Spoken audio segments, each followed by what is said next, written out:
భవిష్యత్తు మంచిగా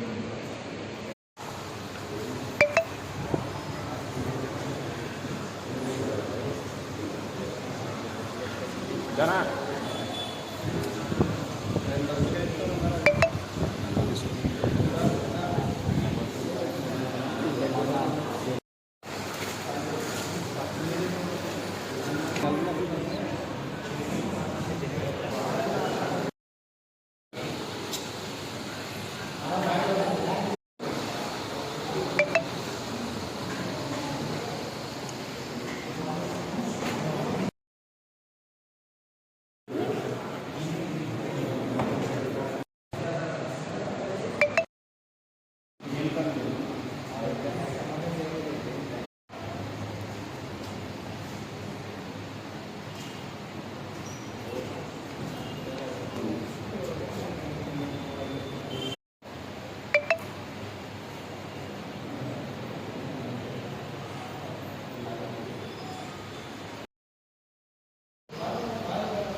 Reddy Indian red cross society Kurnool నుంచి వచ్చాను.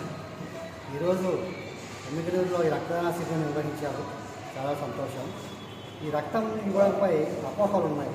రక్తం ఇస్తే వస్తుందా, బలహీనమవుతామని. అటువంటి బలహీనతలు అపోహలు ఏమీ పెట్టుకోకుండా హాయిగా రక్తం ఇవ్వచ్చు. 3 నెలలకు ఒకసారి ఇవ్వచ్చు.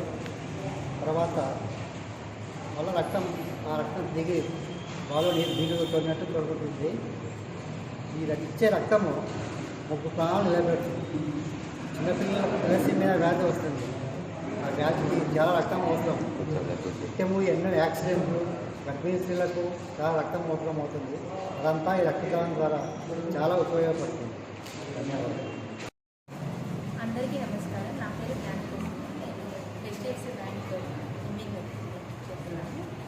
మా హెచ్డిఎఫ్సి బ్యాంక్ వాళ్ళు 2007 నుంచి బ్లడ్ డొనేషన్ క్యాంప్ కండక్ట్ చేస్తూ వస్తున్నారు. ఎవ్రీ ఇయర్ కండక్ట్ చేస్తారు. ఈ ఇయర్ ఇక్కడ వైష్ణవి డిగ్రీస్ కాలేజ్లో association with Indian red cross society వాళ్ళ నుంచి కండక్ట్ చేస్తున్నాము. మా బ్యాంక్ వాళ్ళు గిన్నీస్ బుక్ రికార్డులో కూడా సంపాదించుకున్నారు. Thank you so much. Every year ఇలాగే కండక్ట్ చేస్తాము. మీ సపోర్ట్ మాకు ఉండాలి. వైష్ణవి డిగ్రీ కాలేజ్ వాళ్ళకి కూడా థ్యాంక్స్. డిప్యూటీ మేనేజర్, హెచ్డిఎఫ్సి బ్యాంక్లో డిప్యూటీ మేనేజర్గా వర్క్.